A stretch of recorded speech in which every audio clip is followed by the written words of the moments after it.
परमेश्वर कभी भी अपने संतानों की पुकार अनसुनी नहीं करता। चाहे उनसे कुछ भूल ही क्यों ना हो जाए, परमेश्वर फिर भी उनको क्षमा कर देता है। और जब वे उनको पुकारते हैं, उनसे कुछ मांगते हैं, उनसे प्रार्थना करते हैं, तब परमेश्वर उनकी प्रार्थनाओं का उत्तर उनको देते हैं और उनकी सुन लेते हैं। हमारा पिता परमेश्वर हमसे अत्यंत प्रेम करता है, इसीलिए हम जब भी कुछ उनसे मांगते हैं तो वह हमें अवश्य ही देता है। वरन हमारे मांगने से पहले वो जानता है कि हमें क्या चाहिए, हमें किस चीज़ की ज़रूरत है। कई बार जो है हम कुछ गलत मांग लेते हैं जो हमारे लिए हानिकारक होती है, तो परमेश्वर उसको नहीं देते, उसकी इच्छा को पूरी नहीं करते। इस कारण कई बार मनुष्य जो है परमेश्वर से रुष्ट हो जाते हैं कि मैंने जो मांगा है वो तो मुझे मिला ही नहीं। यह परमेश्वर कैसा परमेश्वर है, मैंने इतना उपवास किया, इतना प्रार्थना की, तभी भी मेरी इच्छा पूरी नहीं हुई है।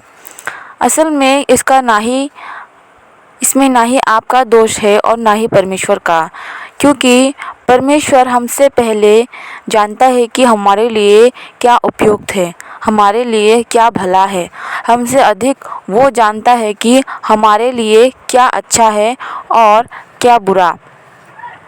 इसीलिए परमेश्वर कभी कभी वो चीज़ नहीं देता जो हम मांगते हैं, क्योंकि वो जानता है कि इससे हमें हानि पहुंच सकती है, हमारी क्षति हो सकती है।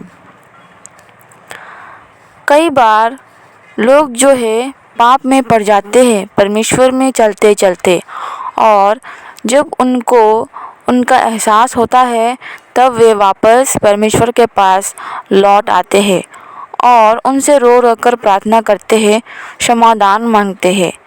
हमारा परमेश्वर उन पापों को भूलकर फिर उसको क्षमा कर देता है और अपने हृदय से वापस लगा लेता है।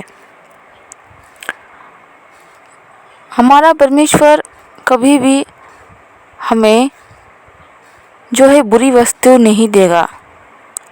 हो सकता है कि कुछ कारण हो जिससे कि देरी हो रही हो, हमारी परीक्षा भी ले सकता है वो, या फिर कुछ गड़बड़ी भी हो सकती है जो हम मांग रहे हैं। हो सकता है जो हम उससे मांग रहे हैं वो हमारी हानि की हो, इसीलिए वो हमें देने में अवश्य ही उसको देरी करेगा, या फिर हमको देगा ही नहीं, या फिर उसके बदले हमें कुछ और देगा। कई लोग तो ऐसे हैं जो बहुत दुखी होते हैं और बहुत कष्ट सहते हैं। कई लोग उनको चिढ़ाते हैं, उनका मजाक उड़ाते हैं। अगर वह किसी चीज़ में सक्षम नहीं है तो सभी उनका मजाक उड़ाते हैं, उनको बुरा भला कहते रहते हैं। उनको जब भी देखते हैं तभी आपस में कुड़कुड़ाने लग जाते हैं कि ये व्यक्ति तो ऐसा है, इसको तो कुछ नहीं आता। जब कभी मनुष्य ऑफिस में काम करता है, कोई तो उससे बहुत अच्छा होता है और कोई तो उससे थोड़ा नीचे होता है, या फिर उतना सक्षम नहीं हो पाता, उसके समान इतना उठ नहीं पाता। तब अगर उससे कुछ गलती हो जाती है या कोई चीज़ बन नहीं पा रही है, तब सभी उसको भला बुरा कहने लगता है। उसको सहायता करने की बजाय उसको बहुत ही टॉर्चर करने लगते हैं सभी कि तुझको तो कुछ भी नहीं आता। उसके बारे में उल्टा सीधा बोलने लगते हैं और जब भी उसको देखते हैं तब कुड़कुड़ाने लग जाते हैं आपस में। ऐसे ही कई चीज़ों में लोग सक्षम नहीं है, कोई ना कोई कमियां तो उनमें होती ही है, परंतु परमेश्वर उन कमियों को पूरा करने की सामर्थ्य रखता है। उन सभी खामियों को जो उनमें है, जो वे करने में सक्षम नहीं, जो वे नहीं कर पा रहे हैं, उनके समझ में नहीं आ पा रहा है, उतना ज्ञान, उतनी बुद्धि या फिर उतनी शक्ति नहीं है कि वह कर सके, फिर भी परमेश्वर उस योग्य है जो उसकी हर असुविधा को, हर समस्या को, हर कमियों को दूर करने की शक्ति रखता है। जैसे एक शमूएल में हम हन्ना की कहानी पढ़ते हैं। हन्ना की सौतन जो है संतान उत्पन्न कर चुकी थी, उसकी दो संतानें थी और हन्ना की कोई संतान नहीं थी। इसीलिए वो इस खमी को, उसकी इस जो है कमियों को देखकर, जो वो करने में असक्षम है, इसको देखकर जो है उसको चिढ़ाती थी, उसको भला बुरा कहती थी। जब भी उसको देखती थी कि वो यहोवा के भवन में जा रही है, तब उसको ताना मारती थी, उसको देखकर कुड़कुड़ाने लग जाती थी और इसी कारण वो बहुत दुखी होती थी, भोजन भी नहीं करती थी। लेकिन उसने एक दिन निश्चय किया कि वो भवन में जाएगी और परमेश्वर से इस बार प्रार्थना करेगी और पूरे विश्वास से गई थी कि जो मैं आज मांगूंगी वो मुझे मिल के ही रहेगा। तब हन्ना पूरे विश्वास के साथ परमेश्वर से प्रार्थना करने लगी और बहुत ही रोई, बिलख बिलख कर रोई, यहाँ तक कि एली समझा कि वो नशे में है, क्योंकि जब वो प्रार्थना कर रही थी कोई आवाज़ नहीं थी, वो मन ही मन बोल रही थी और बहुत रो रही थी। इस वजह से एली को, जो नबी था, यहोवा के भवन में एक कुर्सी पर बैठा था और वो हन्ना को देख रहा था प्रार्थना करते हुए। उसको लगा कि वे नशे में है, परंतु ऐसा नहीं। हन्ना ने अपने सारे दुख, अपने सारी पीड़ा जो है परमेश्वर को कही, क्योंकि सिर्फ वही है जो उसकी कमियों को, जो उसकी असक्षमता को जो है दूर करने की सामर्थ्य रखता है।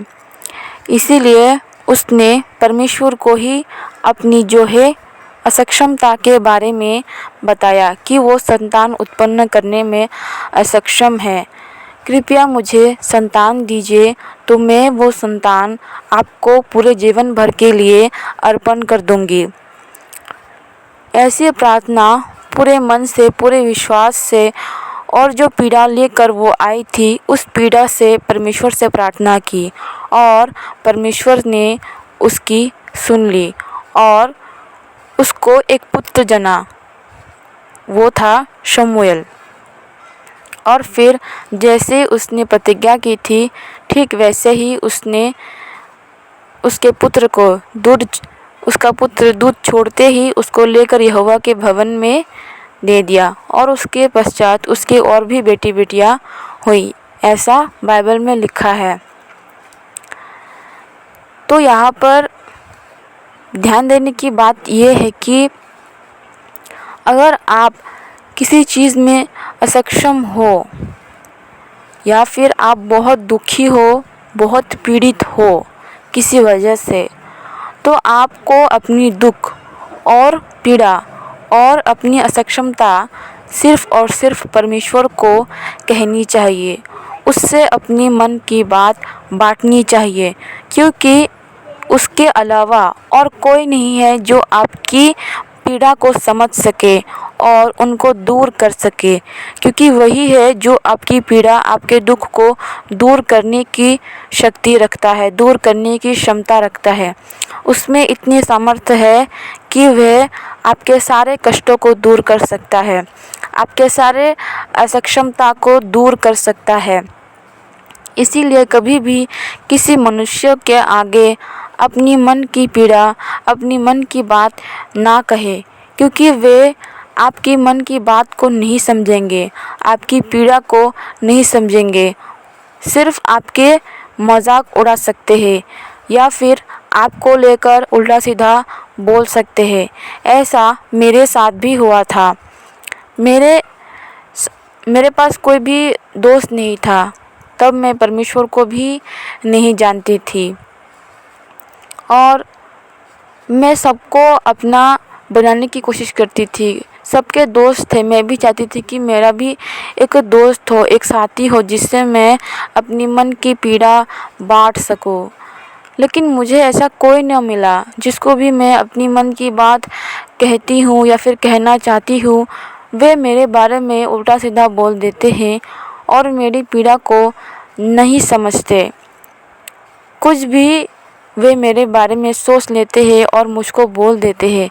जब भी मैं आती हूँ मुझसे दूर हट जाते हैं और मैं सदा से अकेली रही। इस अकेलेपन की वजह से तब मैंने सोचा कि सभी कहते हैं कि जिसका कोई नहीं उसका परमेश्वर होता है। तो तब मेरे अकेलेपन में मैं परमेश्वर से बात करती थी। तब परमेश्वर मुझको जवाब तो नहीं देता था, परंतु जिसको भी मैं जानती थी मैं प्रार्थना करती थी, मैं उसके सामने रोती थी, मैं उससे बात करने की कोशिश करती थी, लेकिन मुझे कोई उत्तर नहीं मिला। मैं एक हिंदू परिवार से हूँ और वहाँ पर तो काफ़ी सारे मूर्तियाँ होती है और उन्हीं की पूजा की जाती है, फ़ोटो वगैरह होती है, कृष्ण, शिव ऐसे करके।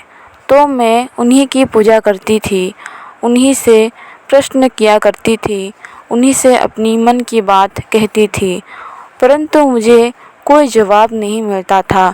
मैं बहुत रोती थी जब मैं पूजा करती थी, लेकिन उस पीड़ा का, उस रोने का उत्तर मुझे नहीं मिला। ऐसे ही करके मैं उसको खोजने लगी, परंतु वहाँ पे मुझे वो नहीं मिला। मेरे पास तब वचन भी था, मैं वचन पढ़ती थी, लेकिन मुझको कुछ भी समझ नहीं आता था, सब कुछ मेरे सर के ऊपर से जाता था। फिर भी मैं पढ़ती रहती थी और उतना ध्यान से नहीं पढ़ती थी। फिर एक समय ऐसा आया जब मैं बहुत दुखी थी, मेरा हृदय टूट चुका था। सब अपने मुझसे दूर हो गए थे, कोई मुझे अपने पास रख नहीं सक रहा था। सब मुझे यहाँ से वहाँ, वहाँ से यहाँ, अर्थात माँ तो दीमापुर में थी और पापा की डेथ हो चुकी थी। ऐसी अवस्था नहीं थी कि मैं वहाँ पर रह सकूँ।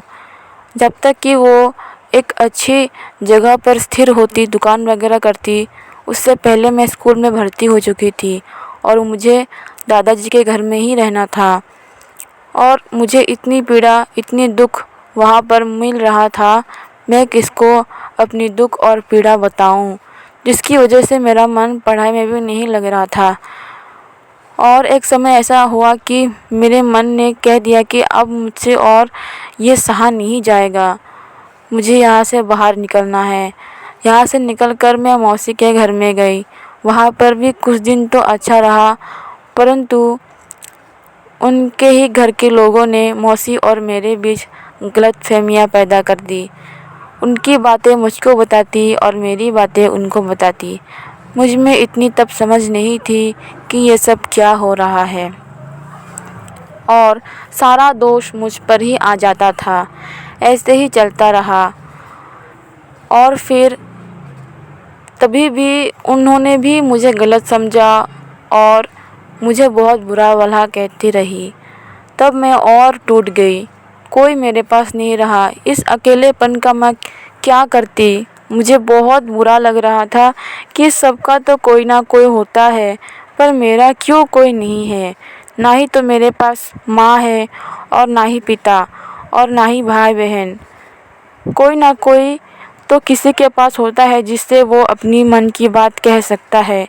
किसी के पास माँ है तो किसी के पास दोस्त, किसी के पास भाई बहन, परंतु मेरे पास तो कोई नहीं है। मैं किसको अपनी मन की बात बताऊं। तब मैंने यीशु मसीह के बारे में सुना और ध्यान से तब से मैं बाइबल पढ़ने लगी।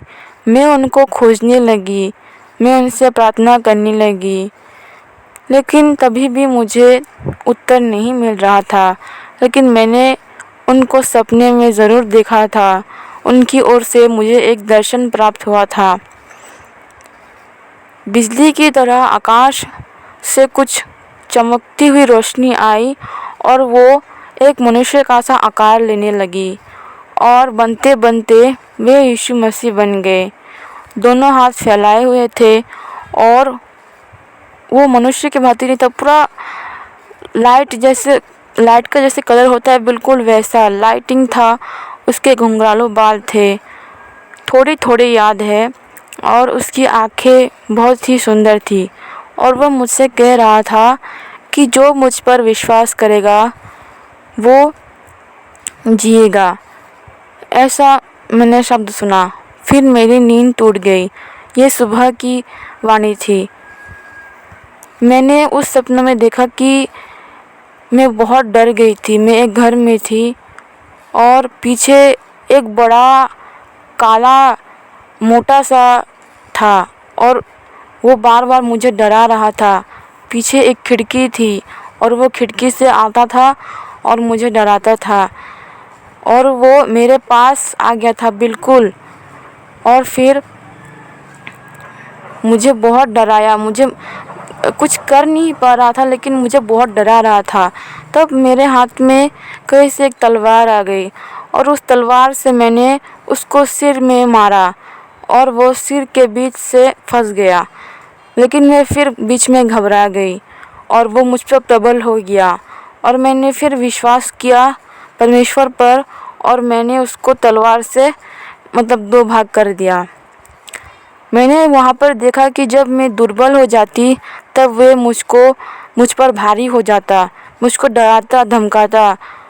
और जब मैं विश्वास में प्रबल रहती कि नहीं, परमेश्वर मेरे साथ है, मुझे कुछ नहीं होगा, ऐसा करके जब मैं उस मन में विश्वास ठान के उसको मानने लगती तब वे दुर्बल हो जाता, वो मुझे कोई हानि नहीं कर पा रहा था। ऐसा सपना मैंने देखा था। और उसके पश्चात मैं माँ के पास आई। जब माँ ने दूसरी शादी कर ली और मेरी पढ़ाई सेकेंड ईयर में पास कर चुकी थी तब मैं उसके यहाँ पर आई। यहाँ पर आने के पश्चात मैंने जो सपने में सोचा भी नहीं था कि कभी मेरे साथ ऐसा होगा, वही हुआ। मैं बड़ी आशा लेकर मेरी माँ के पास आई थी और मैं अपनी माँ से बहुत प्रेम करती थी, परंतु उन्होंने भी मुझे ठुकरा दिया। मुझे बोला कि तू शादी कर ले, मैं तेरा ध्यान अब नहीं रख सकती, मैं तुझको पढ़ा नहीं सकती। यह बात सुन के तो मेरे पैरों तले ज़मीन ही खिसक गई। मैंने कभी नहीं सोचा था कि मेरी माँ मुझको ऐसा बोलेगी। मेरी उम्र भी नहीं थी और ना ही मुझे कुछ ज्ञान था शादी के विषय, तो मैं कैसी करती। मैंने मना कर दिया। मुझे अच्छा ही नहीं लगता था किसी पराये लड़के के साथ मैं कैसे जाऊं, जिसको मैं जानती नहीं, जिसको मैं समझती नहीं। इसीलिए मैंने परमेश्वर को ही सौंप दिया कि तू ही मुझको जानता है और मेरे भले या बुरे को जानता है। तू ही तो है जिसने मुझको बनाया, तो अवश्य ही तूने मेरे लिए कोई साथी भी बनाई होगी। जैसे आदम ने तूने हवा को दिया, इसहाक के लिए भी तूने पत्नी ठहराई हुई थी, तो ये अवश्य है कि तूने भी मेरे लिए किसी को ठहराया होगा। तू मुझे उसको दे देना। जब समय आएगा तब तो मुझको उससे मिलवा देना। ऐसा करके मैंने वही समाप्त कर दिया था वो बात। फिर भी वे नहीं मानते, हर दिन मेरे साथ ये बात लेकर झगड़ते। मैं यहाँ पे रहती तो उनके दूसरे पति को असुविधा होती, इसलिए मैं यहाँ से चली गई। और फिर मैं स्कूल में भर्ती हुई। मुझे पढ़ना था, मेरे मन में इच्छा थी कि मैं टीचर बनूं, शिक्षक बनूं। मैं भर्ती भी हो गई। 1 महीने तक मैं पढ़ाई करती रही, लेकिन कुछ प्रॉब्लम हो गई मेरे डॉक्यूमेंट को लेकर और मेरी पढ़ाई वहीं रुक गई। मैं बहुत रोई, मुझे बहुत दुख हुआ कि अंत में भाग्य ने भी मेरा साथ छोड़ दिया। अब आगे क्या होगा। फिर वापस मैं यहाँ पर आ गई क्योंकि मेरी तबीयत बहुत बिगड़ गई थी। माँ ने मुझे वापस बुला लिया तो मैं यहाँ पर आई। कुछ दिन तक उन्होंने वो सब बातें लेकर मुझे परेशान नहीं किया। मैं ऐसे बैठी रही, मेरा मन ठीक नहीं था। फिर मैंने परमेश्वर को कहा, उनसे प्रार्थना की कि मेरी इच्छा तो अब अधूरी रह गई। अब मेरे जीवन का क्या लक्ष्य है? क्या मेरा सिर्फ शादी करना और संसार करना, बच्चे पैदा करना, क्या सिर्फ यही रह गया? मेरे जीवन का क्या मकसद है? क्या यही जीवन मुझे जीना होगा? ऐसी बातें मैं सोच रही थी और नौकरी के बारे में भी सोच रही थी। मैं आगे क्या काम करूँगी? मेरी तो पढ़ाई भी पूरी नहीं हुई, बस सेकेंड ईयर ही पास किया है, सिर्फ 12th ही पास किया है। इसमें तो मुझे कोई नौकरी भी नहीं देगा। ऐसा मैं सोच ही रही थी कि मुझे अचानक परमेश्वर की आवाज़ सुनाई दी। मैं उनसे प्रश्न करती गई। मेरे मन में बहुत सारे प्रश्न घूम रहे थे तब कि मैं तुझको इतना पुकारती हूँ, फिर तू मेरा उत्तर क्यों नहीं देता? किस रूप में मैं तुझे पुकारूं? बता, कौन है तू? कैसा दिखता है? इस प्रकार मैं बहुत प्रश्न करने लगी। फिर तब मुझे उसका उत्तर आया और उन्होंने मुझे बाइबल के वचनों के द्वारा जवाब दिया और मुझे उसकी आवाज़ स्पष्ट सुनाई दे रही थी कि मैं यहोवा हूँ, मैं निराकार हूँ। और मैं उसको देख भी पा रही थी। उसके चरण जो है मैं देख पा रही थी और उसका चेहरा तो बहुत उजाला था, एक कुर्सी पर बैठा था। और इस प्रकार मैं उसमें खो गई और उससे बहुत प्रश्न पूछा और उसने मेरे सारे सवालों के जवाब दिए। फिर उसने मुझे एक कार्य नियुक्त किया।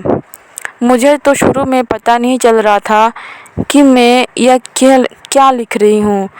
मैं उससे प्रश्न करती और मैं लिखती जा रही।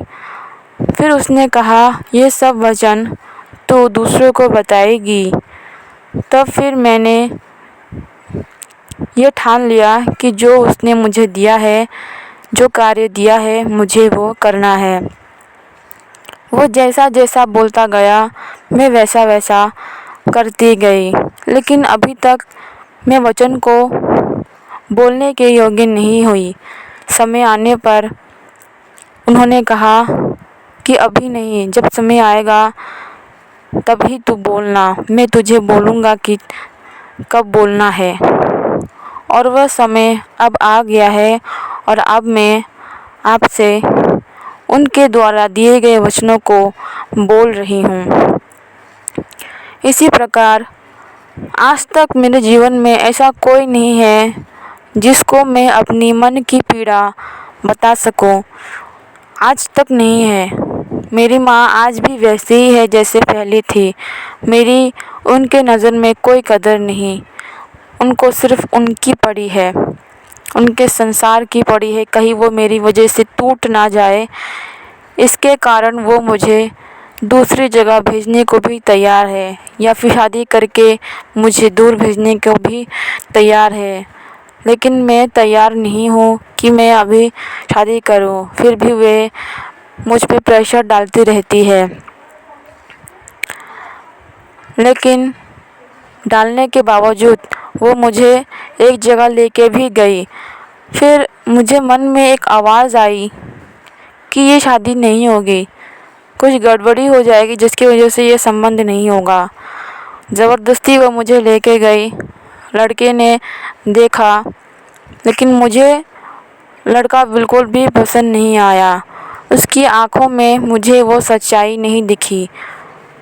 वो आया और फिर बस देख के चला गया। तब परमेश्वर ने मुझसे कहा था कि शादी नहीं होगी और फिर मैं विश्वास से रहने लगी और फिर वह शादी टूट गई। तो यहाँ पर मैंने देखा कि वे कौन होते हैं परमेश्वर के कार्य को रोकने वाले। वे कौन हैं जो परमेश्वर की इच्छा के विरुद्ध मेरे साथ कुछ कर सकते। मैंने अपना अधिकार परमेश्वर को दे दिया, खुद को उसको सौंप दिया। तब वो किसी को भी मेरी हानि करने को कैसे दे सकता है। परमेश्वर ने मेरी रक्षा की, मेरी प्रार्थना सुनी। इसी प्रकार दोस्तों, आप भी अपनी समस्या परमेश्वर को ही कहें। कोई यहाँ पर नहीं है इस संसार में जो आपकी सुन सके, आपकी समस्या को हल कर सके, सिवाय परम प्रधान परमेश्वर के। धन्यवाद। आज का संदेश यही तक। आशा करती हूँ कि आपको संदेश अच्छा लगा होगा। ऐसे वीडियो को पाने के लिए आप मेरे चैनल को सब्सक्राइब कर दीजिए। धन्यवाद।